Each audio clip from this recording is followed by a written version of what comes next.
ही होता है ना। किंतु आज हम बात करेंगे मान के विषय। मान वो भाव है जो हमारे मन को संतुष्टि देता है। इस पात्र में भरे जल की भांति जो जल इस पात्र के होने का कारण इसका अस्तित्व बनाए रखता है। अब मान से बनता है स्वाभिमान और अभिमान, और इन दोनों में बहुत अंतर है। जो जल इस पात्र के भीतर समाया है वो है स्वाभिमान, जो हमारे मन का संबल है, सहारा है। तो इस पात्र के भीतर ठंडा रहता है और पीने वाले को भी ठंडक पहुंचाता है। और जो जल इस पात्र से बाहर छलके वो है अभिमान, जो बाहर की ताप से भाप बनकर उड़ जाता है। स्मरण रखिएगा, स्वाभिमान आपको बनाए रखता है, आपको शक्ति देता है, और अभिमान आपको नष्ट कर देता है। तो क्या बनना चाहेंगे आप, स्वाभिमानी या अभिमानी?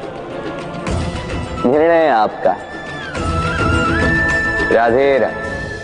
कहते हैं जीवन में मेल मिलाप अत्यंत आवश्यक है, संबंधों का आधार भी बनता है, व्यापार भी चलाता है, किंतु सबसे अधिक महत्वपूर्ण है व्यवहार।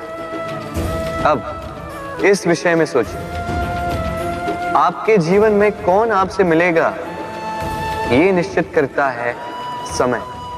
आप अपने जीवन में किनसे मिलना चाहेंगे ये निश्चित करता है आपका हृदय, और आप जिनसे मिले उनके हृदय में आप कब तक बने रहेंगे ये निश्चित करता है आपका व्यवहार। अपना व्यवहार शुभ रखिए, सब शुभ होगा। राधे राधे। जब से जीव अस्तित्व में आए तब से एक और शब्द अस्तित्व में आया, संघर्ष।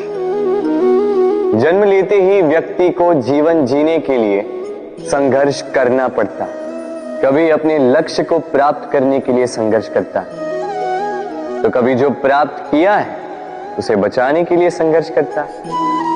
किंतु सबका एक उल्हाना होता है कि संघर्ष करते समय कष्ट बहुत होता।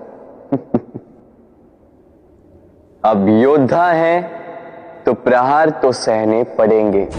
तैरना सीखना है तो जल में प्रवेश करना होगा ही। उन्हीं के पाव में छाले पड़ते हैं जो नित चलते हैं, और जो चलते हैं वो अपने लक्ष्य तक अवश्य पहुंचते हैं। इसलिए स्मरण रखिएगा, जीवन तभी तक है जब तक कर्म करोगे। तो संघर्ष करते रहिए, कष्ट को भूल जाइए और मेरे साथ प्रेम से कहिए राधे राधे। हम मनुष्य कितने ढीठ होते हैं। एक बार लक्ष्य पे दृष्टि साध ली तो उसे पाने के लिए जी जान लगा देते हैं, किंतु उस लक्ष्य को पाने की आतुरता में उस मार्ग का आनंद लेना ही भूल जाते हैं। स्वास्थ्य को दांव पर लगाते हैं धन कमाने के लिए, और फिर वही धन गवा देते हैं स्वास्थ्य को पुनः सुधारने के लिए। बताइए। देखिए, चाह बुरी बात नहीं है, किंतु चाह को पूर्ण करने की चाह में उस मार्ग का आनंद लेना भूल जाना, ये तो मूर्खता। कभी कभी पूर्ण पाने की चाह में व्यक्ति सब कुछ गवा देता है, भूल जाता है कि आधा चंद्रमा अधिक सुंदर होता है। जो नहीं है उसे पाने का प्रयास आप अवश्य कीजिए, किंतु जो है उसका संपूर्ण आनंद लेने में वंचित मत रहिए।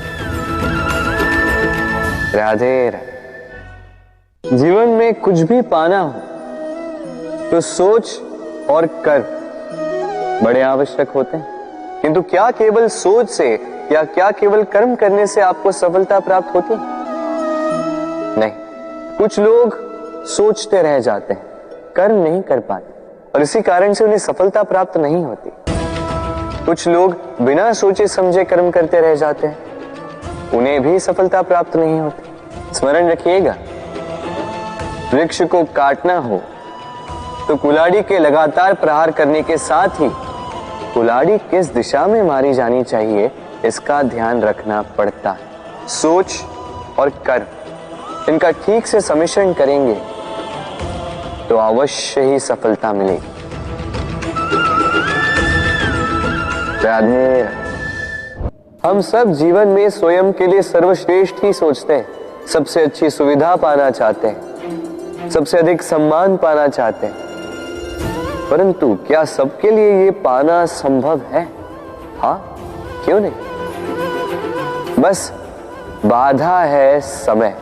हमारा जीवन स्थायी नहीं है, इसलिए यदि समय का सदुपयोग करोगे तो तनिक सरलता होगी। अब देखिए ना, जिसे स्वप्न देखना अच्छा लगता है उसके लिए रात छोटी पड़ जाती है, जिन्हें स्वप्न पूर्ण करने होते हैं उनके लिए दिन छोटा पड़ जाता है, जो सम्मान पाना चाहते हैं उनके लिए परोपकार छोटा पड़ जाता है, और जो ज्ञान पाना चाहते हैं उनके लिए अध्ययन।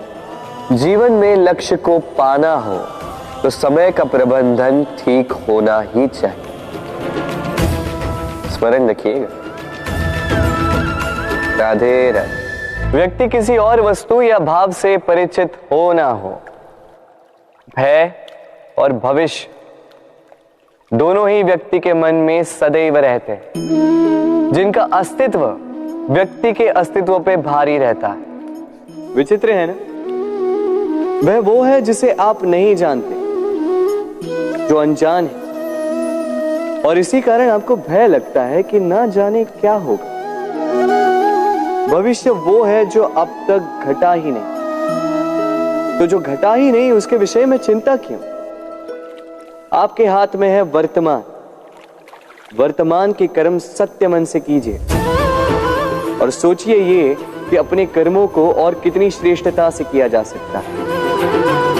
इसलिए आप विश्वास कीजिए, यदि वर्तमान के कर्मों को आप सत्य मन से करोगे तो भय स्वयं ही निकल जाएगा और भविष्य का फल अवश्य ही मीठा होगा। इसलिए भय और भविष्य से डरना छोड़ दीजिए, इस वर्तमान को जी। राधे राधे। अक्सर आपके बड़े बूढ़ों ने आपसे कहा होगा कि ये संसार दुख का मूल है और ईश्वर भक्ति उस दोष से दूर जाने का मार्ग है। किंतु सोचिए, यदि ये संसार दुख का सागर होता तो क्या नियति आपको यहां पर जन्म लेने देती? क्या ईश्वर यहां पर अवतार लेते?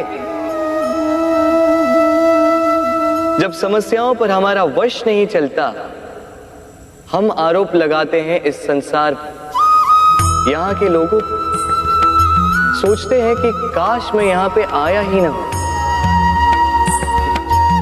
एक किसान बंजर धरती पर जाता है और अपने परिश्रम से उसे लहलहाते खेत में परिवर्तित करता है। एक दर्जी जिसके पास एक सामान्य सा वस्त्र आता है, अपने परिश्रम से उसे एक सुंदर वेश में परिवर्तित कर देता है। आप भी परिश्रम कीजिए। ये महत्वपूर्ण नहीं है कि आप किस संसार में आए, ये महत्वपूर्ण नहीं है कि आप यहाँ कैसे आए। यदि कुछ महत्वपूर्ण है तो वो ये है कि जब आप गए तब आप इस संसार को कैसा छोड़कर गए। तो ये सोचकर जिए कि जो किसी के लिए नरक है उसे किसी का स्वर्ग बना के निकलोगे तो आपका जीवन और आपका संसार दोनों धन्य हो जाएंगे। राधे राधे। संसार के सारे संबंध जन्म के साथ ही प्राप्त होते हैं सिवाय मित्रता के। मित्रता ही वो एकमात्र संबंध है जिसका चयन हम स्वयं करते हैं और इसी कारण उसका पालन करना बहुत ही कठिन होता है। तो सुनो, पहला नियम, मित्रता का आधार होता है विश्वास। तो किसी भी दशा में अपने मित्र पर विश्वास रखना, उसकी किसी भी बात पर संदेह नहीं करना। दूसरा, साथ। यदि मित्र अनुचित मार्ग पर भी चले, उसकी भूल सुधारने का प्रयास करें, उसे उचित मार्ग पे बनाए रखने का प्रयास करें। मित्रता में किसी भी कारण मित्र से विमुख नहीं होते रहें। तीसरे, मित्र जब भी पुकारे, जब भी उसे आवश्यकता, दिन हो या रात, फिर आंधी आए या तूफान, आना होगा, अपने मित्र के लिए उपस्थित रहना होगा।